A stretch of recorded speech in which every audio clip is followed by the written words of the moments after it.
السلام علیکم ورحمۃ اللہ وبرکاتہ۔ اور تیسری وجہ یہ ہے کہ ہمیں ایک جراح کی ضرورت ہے۔ تمہیں ہم اپنے ساتھ رکھیں گے۔ میں ایسے کسی آدمی کا علاج نہیں کروں گا جو میری حکومت کے خلاف ہوگا، جراح نے کہا۔ تم سب صلیبیوں اور سوڈانیوں اور فاطمیوں کے دوست ہو اور ان کے اشاروں پر سلطنت اسلامیہ کے خلاف تخریب کاری کر رہے ہو۔ میں تمہارے کسی کام نہ آ سکوں گا، پھر تم قتل ہو جاؤ گے، سوار نے کہا۔ یہ میرے لیے بہتر ہوگا، جراح نے جواب دیا۔ پھر ہم تمہارے ساتھ وہ سلوک کریں گے جو تمہارے لیے بہتر نہیں ہوگا، سوار نے جواب دیا۔ پھر تم ہمارا ہر حکم مانو گے، لیکن میں تمہیں یہ بھی بتا دیتا ہوں کہ برے سلوک کی نوبت ہی نہیں آئے گی۔ تم نے صلاح الدین ایوبی کی بادشاہی دیکھی ہے، ہماری بادشاہی دیکھو گے تو اپنی زبان سے کہو گے کہ میں یہیں رہنا چاہتا ہوں، یہ تو جنت ہے۔ اگر تم نے ہماری جنت کو ٹھکرا دیا تو ہم تمہیں اپنا جہنم دکھائیں گے۔ گھوڑے چلتے رہے۔ جراح آنکھوں پر بندھی ہوئی پٹی کے اندھیرے میں اپنے مستقبل کو دیکھنے کی کوشش کرتا رہا۔ وہ فرار کی ترکیبیں بھی سوچتا رہا۔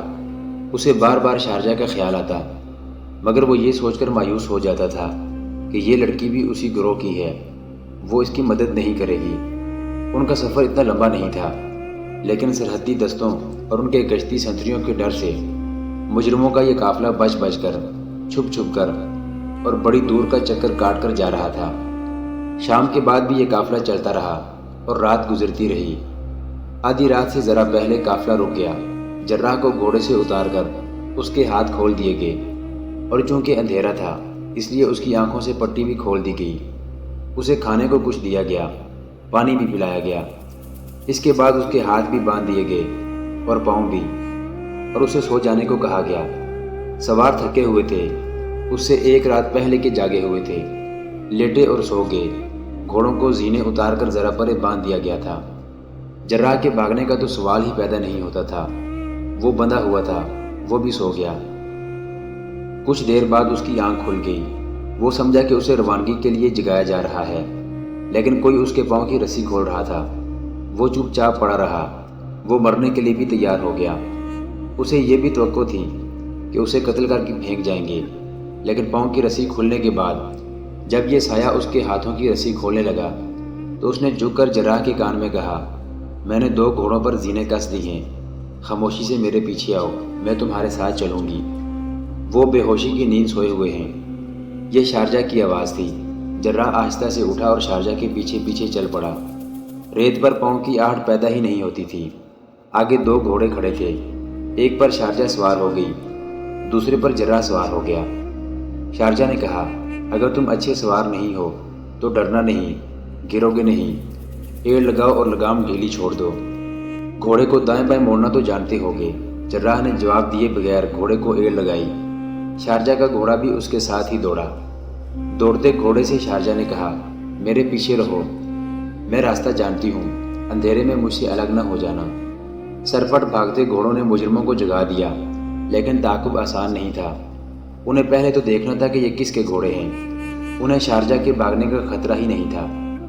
کچھ وقت دیکھنے میں لگ گیا ہوگا کہ وہ کون تھے، اور ذرا دیر بعد ہی انہیں پتہ چلا ہوگا کہ شارجہ اور جراح بھاگ گئے ہیں۔ پھر انہیں اپنے گھوڑوں پر زینے ڈالنی تھیں۔ اس میں اتنا وقت صرف ہو گیا ہوگا کہ بھاگنے والے 2-2.5 میل دور نکل گئے ہوں گے۔ شارجہ اور جراح نے بار بار پیچھے دیکھا، آوازیں سننے کی بھی کوشش کی۔ انہیں یقین سا ہو رہا تھا کہ ان کے تعاقب میں کوئی نہیں آ رہا۔ وہ ابھی گھوڑوں کی رفتار کم کرنے کا خطرہ مول نہیں لے سکتے تھے، اس لیے ایڑ لگاتے چلے گئے۔ آخر وہ حد آ گئی جہاں گھوڑے خود ہی آہستہ ہونے لگے، لیکن وہ بہت دور نکل گئے تھے۔ جراح نے شارجہ سے کہا کہ یہاں کہیں نہ کہیں کوئی سرحدی دستہ ہونا چاہیے، مگر اسے معلوم نہیں تھا کہ کہاں ہوگا۔ شارجہ کو بھی معلوم نہیں تھا۔ اس نے جراح کو بتایا کہ وہ ان دستوں سے بچنے کے لیے دور کے راستے سے گئے تھے، ورنہ اس کا گاؤں دور نہیں تھا۔ اس نے اسے یہ یقین دلایا کہ وہ قاہرہ کی صحیح سمت کو جا رہے ہیں اور قاہرہ دور نہیں۔ اگلا دن آدھا گزر گیا تھا جب علی بن سفیان قائم مقام امیر مصر تقی الدین کے سامنے بیٹھا تھا۔ تقی الدین کہہ رہا تھا، میں اس پر حیران نہیں کہ آپ جیسے تجربہ کار حاکم نے یہ غلطی کی تھی کہ مشکوک لڑکی کو زخمی قیدی کے پاس رہنے کی اجازت دے دی اور 4 مشکوک افراد کو بھی زخمی کے پاس لے گئے۔ میں اس پر حیران ہوں کہ یہ گروہ اتنا زیادہ دلیر اور منظم ہے۔ زخمی کو اٹھا لے جانا، سنتری کو قتل کر کے زخمی کے بستر پر ڈال جانا دلیرانہ اقدام بھی ہے، اور یہ ایک منظم جرم ہے۔ میرا خیال ہے کہ اس جرم کو جراح اور لڑکی نے آسان بنایا ہے، علی بن سفیان نے کہا۔ اس جرم میں بھی ہماری قوم کی اسی کمزوری نے کام کیا ہے جس کے متعلق صلاح الدین ایوبی پریشان رہتے ہیں اور کہا کرتے ہیں کہ عورت اور اقتدار کا نشہ ملت اسلامیہ کو لے ڈوبے گا۔ جراح کو میں نیک اور صاحب کردار سمجھتا تھا، مگر ایک لڑکی نے اسے بھی اندھا کر دیا۔ بہرحال زخمی قیدی کے گاؤں کا پتہ چل گیا ہے، میں نے ایک دستہ روانہ کر دیا ہے، اور جنوب مغربی علاقے کے جس کھنڈر کا زخمی قیدی نے ذکر کیا تھا اس کے متعلق آپ کیا کرنا چاہتے ہیں؟ تقی الدین نے پوچھا۔ مجھے شک ہے کہ اس نے جھوٹ بولا تھا، علی بن سفیان نے جواب دیا۔ اس نے اپنی جان بچانے کے لیے یہ بے بنیاد قصہ گھڑا تھا، تاہم اس علاقے کی سراغ رسانی کی جائے گی۔ وہ اسی مسئلے پر باتیں کر رہے تھے کہ دربان نے اندر آ کر ایسی اطلاع دی جس نے دونوں کو سن کر دیا۔ انہوں نے ایک دوسرے کی طرف دیکھا، ایسے معلوم ہوتا تھا جیسے ان کی زبانیں بولنے سے معذور ہو گئی ہوں۔ علی بن سفیان اٹھا اور یہ کہہ کر باہر نکل گیا، کوئی اور ہوگا۔ اس کے پیچھے تقی الدین بھی باہر نکل گیا، مگر وہ کوئی اور نہیں، ان کا اپنا جراح ان کے سامنے کھڑا تھا، اور اس کے ساتھ زخمی قیدی کی بہن شارجہ تھی۔ ان کے گھوڑے بری طرح ہانپ رہے تھے۔ جراح اور شارجہ کے چہرے اور سر گرد سے اٹے ہوئے تھے، ہونٹ خشک اور منہ کھلے ہوئے تھے۔ علی بن سفیان نے ذرا غصے سے پوچھا، قیدی کو کہاں چھوڑ آئے؟ جراح نے ہاتھ سے اشارہ کیا کہ ہمیں ذرا دم لینے دو۔ دونوں کو اندر لے گئے، ان کے لیے پانی اور کھانا وغیرہ منگوایا گیا۔ جراح نے تفصیل سے بتایا کہ وہ کس طرح اغوا ہوا تھا اور سفر میں زخمی قیدی مر گیا ہے۔ اسے بالکل علم نہیں تھا کہ زخمی قیدی کو بھی اغوا کیا گیا ہے۔ یہ اسے اگلے روز سفر میں پتہ چلا جب زخمی گھوڑے سے گرا اور زخم کھل جانے کی وجہ سے مر گیا۔ جراح کو جس طرح شارجہ نے آزاد کرایا اور اس کے ساتھ بھاگی وہ بھی تفصیل سے سنایا۔ شارجہ نے اپنا بیان دیا تو علی بن سفیان جان گیا کہ یہ صحرائی لڑکی ہے، اجڑ اور دلیر ہے، اور یہ اتنی چالاک نہیں جتنا سمجھا گیا تھا۔ اس نے بتایا کہ وہ اپنے بھائی کے سہارے اور اسی کی خاطر زندہ تھی۔ اس بھائی کی خاطر وہ جان دینے کے لیے بھی تیار رہتی تھی۔ جراح نے جس خلوص سے اس کے بھائی کا علاج کیا اس سے وہ اتنی متاثر ہوئی کہ اس کی مرید بن گئی۔ جراح کو وہ فرشتہ سمجھنے لگی۔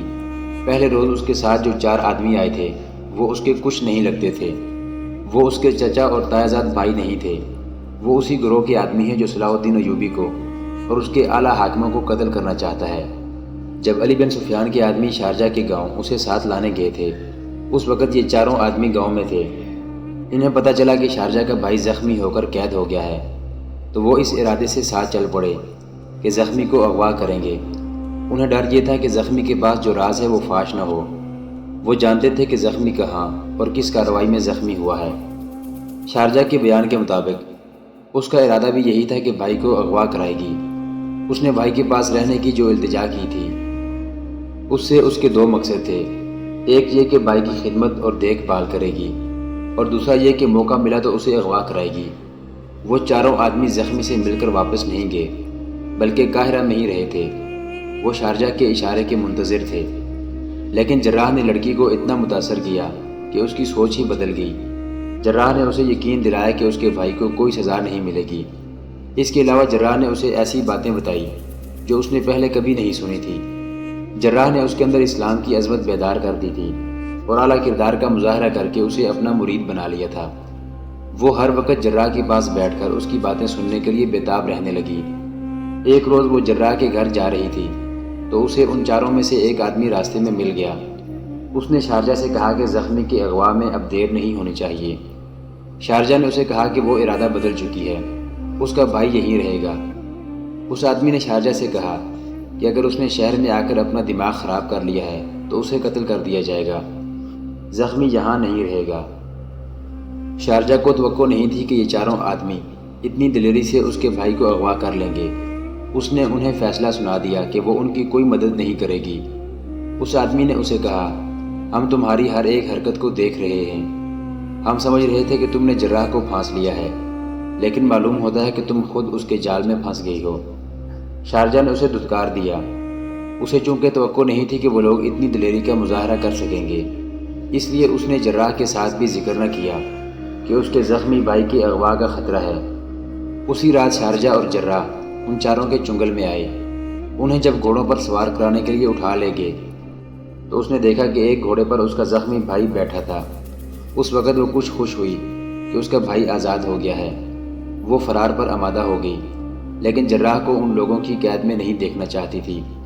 اس نے انہیں کہا بھی کہ اسے چھوڑ دو، لیکن وہ نہ مانے۔ اس کے ہاتھ اور پاؤں باندھ کر گھوڑے پر ڈال لیا۔ راستے میں شارجہ کو بتایا گیا کہ اس کے بھائی کو کس طرح اغوا کیا گیا ہے۔ وہاں صرف 2 آدمی گئے تھے۔ ایک نے سنتری سے کہیں کا راستہ پوچھنے کے بہانے اسے باتوں میں لگا لیا، دوسرے نے پیچھے سے اس کی گردن جکڑ لی۔ محترم ناظرین، سلطان صلاح الدین ایوبی کی زندگی کے واقعات پر مشتمل سیریز دیکھنے کے لیے چینل کو سبسکرائب ضرور کر لیں۔ گزشتہ اقساط دیکھنے کے لیے چینل پر پلے لسٹ کا وزٹ کریں۔ ویڈیو کو لائک اور شیئر ضرور کیجیے۔ کمنٹ باکس میں اللہ اکبر ضرور ٹائپ کریں۔ اللہ آپ کا حامی و ناصر ہو۔